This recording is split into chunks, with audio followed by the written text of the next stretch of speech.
RTP. Vamos con nuestro entrevistado, ya está con nosotros el doctor Vicente Andrés Tayano, director del campus de la costa de la Universidad Ecotec. Vamos a hablar con él sobre la optimización del Estado ecuatoriano. Bienvenido a la mañana en RTP, doctor Tayano. Gracias por acompañarnos. Muchísimas gracias, como siempre un placer estar con ustedes conversando esta mañana. Buenos días, abogado Tayano. Me gustaría empezar un poco dando contexto sobre lo que pasó justamente hace 2 semanas, que es efectivamente el tema de la reducción de ministerio, algunas de las fusiones que han existido, el despido de 5.000 funcionarios públicos, y bueno, un sinfín de medidas que, de acuerdo al discurso del gobierno, con que ha sido opaco y bastante ambiguo en los últimos días y semanas, pero apunta quizás a una optimización de ese Estado. Pero sobre todo también hay quienes indican que forma parte de aquellas propuestas o aquellos lineamientos que se deben cumplir para justamente tener el desembolso del Fondo Monetario Internacional. Bajo esa perspectiva, quisiera empezar un poco hablando sobre cuál es su opinión sobre esta fusión de ministerios. ¿Realmente va a buscar una optimización o solo estamos hablando de quizás una fachada para tratar de decir que están mejorando las cosas? Bueno, yo creo que primero hay que iniciar desde dónde partimos y cómo inició todo esto. El Estado ecuatoriano viene en constante crecimiento, creció de manera muy fuerte desde el año 2007 aproximadamente hasta el año 2015, donde duplica en cierta medida la cantidad de ministerios e instituciones públicas. Teníamos en ese momento, para el 2017, cerca de 40 ministerios y 107 instituciones aproximadamente. Eso toma el presidente Moreno en ese momento, tomó la decisión de poder reducir el tamaño del Estado justamente por el gasto público que esto implica, y quedaron en 20 ministerios y aproximadamente 103 instituciones. La medida tomada por el presidente Noboa definitivamente es necesaria frente a la salud de la caja fiscal del Ecuador. Nosotros tenemos una caja fiscal con un déficit de 4.000 millones.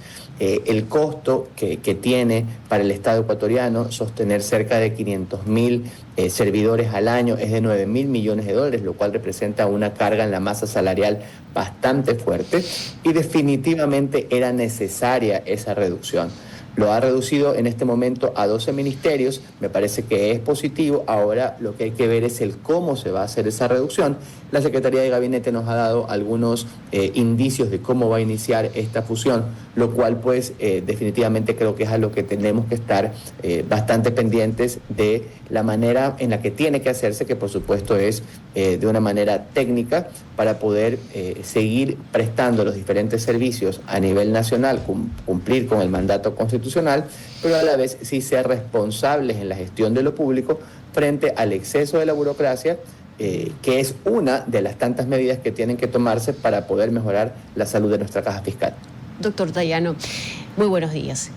En ese sentido quería consultarle, ¿por qué entonces el asombro? Si era necesario, uno, y dos, conversábamos con el exministro Donoso y nos decía que también se había realizado, sobre todo en cuanto a las modalidades de evaluación a los servidores públicos, también se realiza depuraciones constantes para no solamente mejorar el sistema, sino también pues disminuir este estado obeso que bueno, tratamos o ha sido bastante inflexible en el tiempo.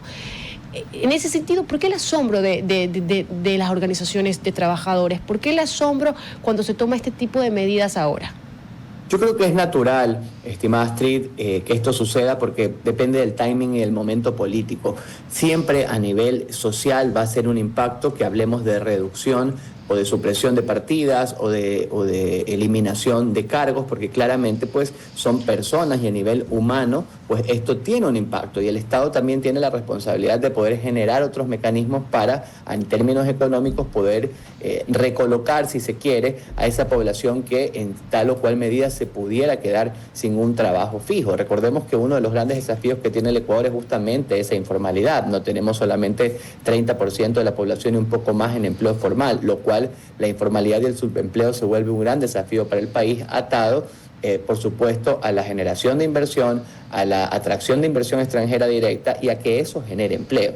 Entonces, hablar de despidos nunca va a ser algo popular y nunca va a ser algo que no genere pues polémica. Lo que sí tenemos que ser conscientes y corresponsables los ecuatorianos es que el momento que vive el país en términos económicos es un momento complejo, y si le sumamos a eso todo lo que estamos viviendo en términos sociales con respecto a la seguridad y a temas que hay que atender de manera urgente, también tenemos que darnos cuenta de que el sistema que tenemos hasta ahora, Astrid y queridas personas que nos escuchan, no ha funcionado. Por eso yo veo con leve optimismo, de verdad que soy optimista, porque creo que es una gran oportunidad que tiene el presidente Noboa, su equipo de gabinete hoy, para en ciertos términos refundar ciertas instituciones. El Ministerio de Salud Pública, el Ministerio de Educación, por ejemplo, son dos ministerios que cooptan un gran peso en el presupuesto general del Estado. El presupuesto social son alrededor de 12.000 millones de dólares de los 36.000 de todo el presupuesto. Entonces, no es que no se asigna presupuesto al sector social, se asigna, pero muchas veces es mal ejecutado, muchas veces lastimosamente es caldo de cultivo para redes de corrupción, y es la oportunidad que tiene la gestión pública, es decir, el presidente, el ejecutivo en este momento, de sanear todo ese sistema para definitivamente poner los recursos, optimizarlos de mejor manera para que sea bien dirigidos, pero sobre todo focalizados a mejores planes, programas y políticas públicas que beneficien a la gente. Lo de hoy a veces ni siquiera se ejecuta el total del presupuesto. Entonces, realmente creo que es una gran oportunidad que tenemos hoy para ponerle ojo a lo que hasta ahora no ha funcionado. Buenos días. De lo que nos comenta, es necesario este tipo de procesos, es tomar estas medidas, pero ¿qué hacemos con la sobrecarga de trabajo, sobre todo en el área de salud?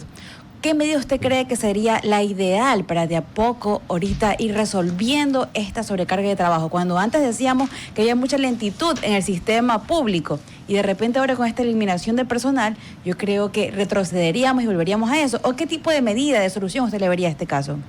Yo creo que la clave es la optimización y la reingeniería de los procesos. De nada sirve tener más personal, porque a veces más personal no resuelve el problema. Tenemos que revisar el sistema público de raíz.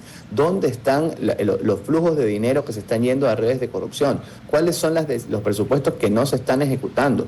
¿Cuáles son las necesidades para poder, en líneas generales, en términos de gestión, poder suprimir los reprocesos que le hacen daño al sistema y sobre todo optimizar a nivel personal, pero a nivel del sistema también? Me parece que el tema de infraestructura hospitalaria, el tema de insumos médicos, el tema de la adquisición de medicinas, ¿qué es lo que realmente está pasando? Poner en blanco y negro la realidad del sistema. ¿Va a ser doloroso? Sí. ¿Puede costar políticamente un poco decir la verdad de lo que está pasando en el sistema de salud? Sí, pero son medidas necesarias. Yo creo que el Ecuador necesita en este momento dejar de pensar quizás en términos políticos de las decisiones que se pudieran tomar y tomar esas decisiones urgentes, aprovechando la popularidad que tiene el presidente, el respaldo que tiene el presidente en su aceptación de su gestión, para poner el dedo en la llaga. Me parece que ya empezó y eso es lo que nosotros necesitamos. Lo mismo en el sistema de educación.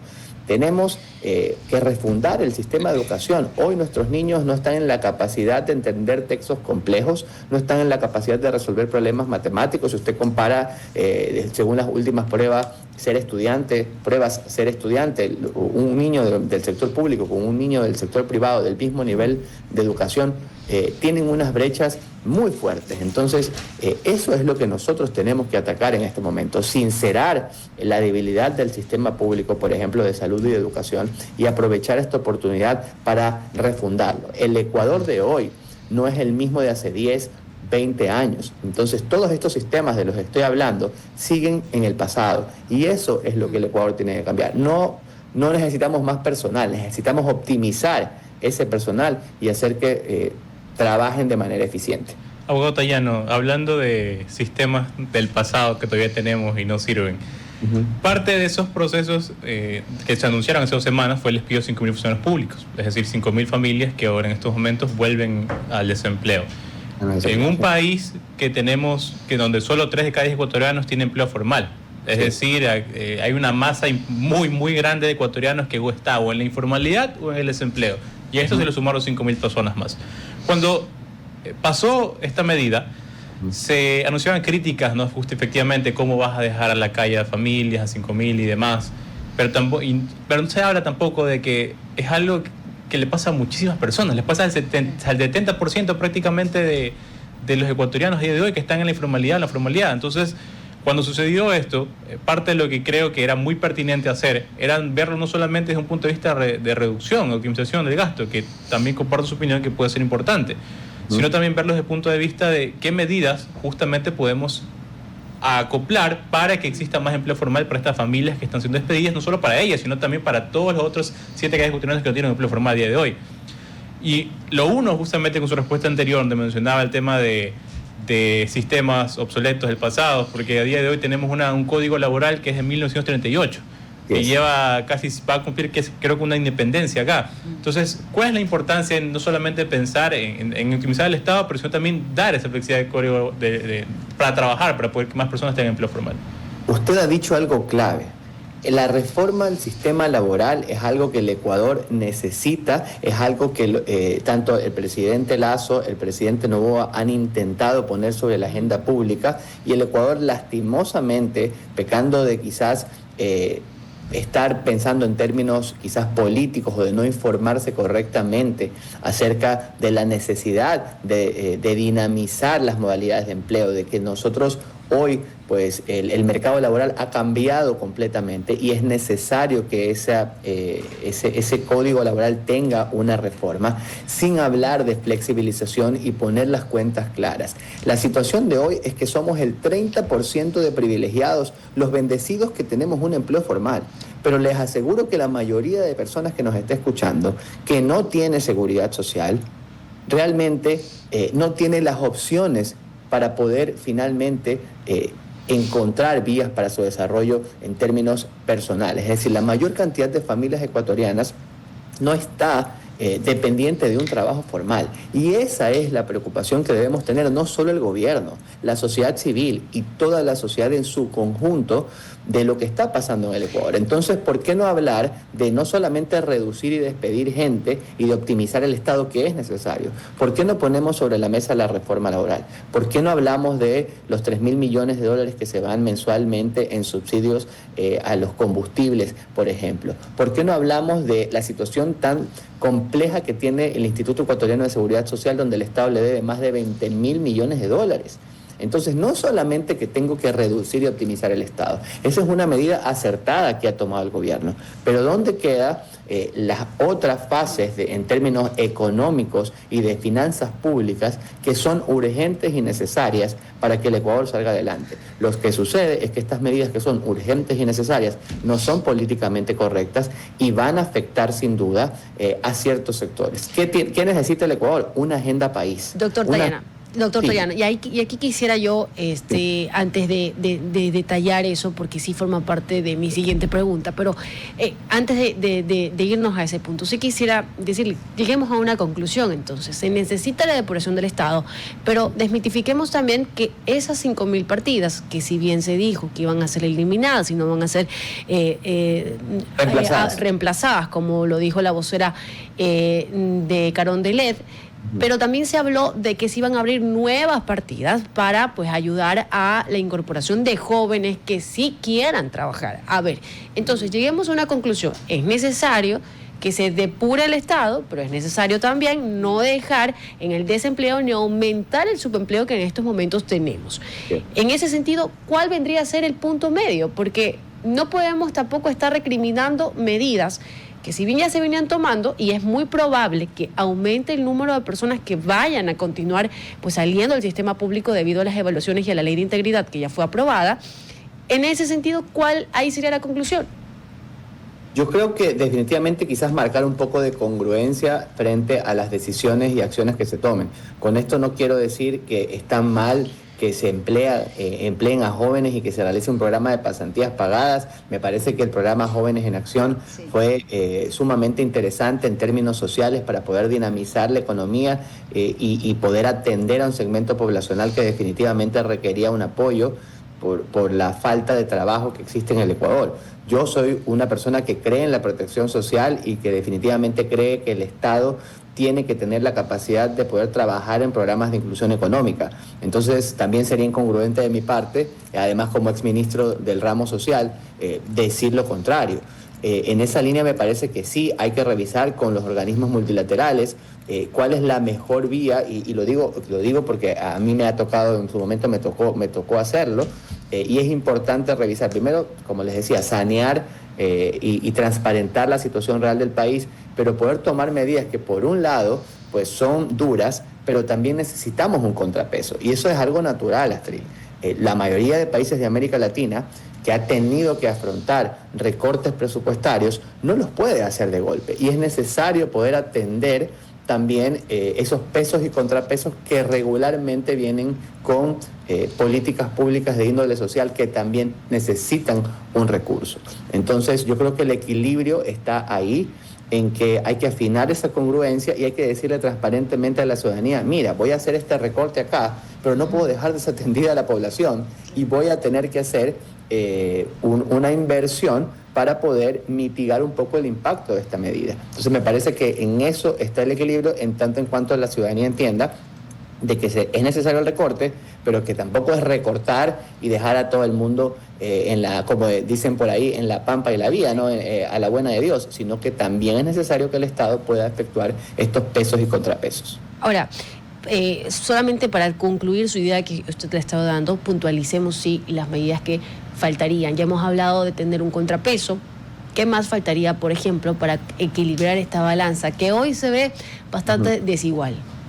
Sí, yo creo que poner sobre la agenda pública los temas país. Un acuerdo país en términos de transparentar la situación de nuestras finanzas, del déficit que tenemos mes a mes, de las cuentas por pagar que son bastante grandes en el Estado, de que estamos y tenemos más deuda del recurso que nos ingresa, de cuáles son estas medidas que necesitamos para seguir dinamizando la inversión extranjera directa, que el último año pues fue la más baja de los últimos 10 años. Ahí es algo tenemos que atacar.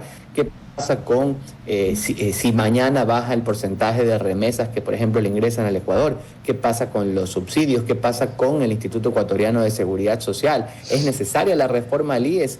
¿La vamos a hacer o no? Me parece que son esos debates en los que tenemos que todos los sectores de la sociedad ecuatoriana poner una prioridad para poder de una u otra manera hacer ese soporte que requiere el gobierno para tomar estas decisiones que tienen un costo político muy alto y que pueden poner en riesgo nuestra, no digo gobernabilidad, pero sí la institucionalidad, que me parece que es algo que hoy, frente a lo que está viviendo América Latina, es algo muy importante de precautelar en nuestro país. Doctor Toyano, le quedamos muy agradecidos por habernos acompañado. Hemos hablado de reformas laborales, de contrapesos, justamente con la eficiencia que se viene haciendo para buscar pues bajar los niveles de obesidad que tiene nuestro Estado ecuatoriano en estos momentos, también reformas del Instituto Ecuatoriano de Seguridad Social y crear nuevas oportunidades de empleo. Ha sido muy amable por acompañarnos, doctor. Gracias. Muchísimas gracias, un gusto siempre. RTP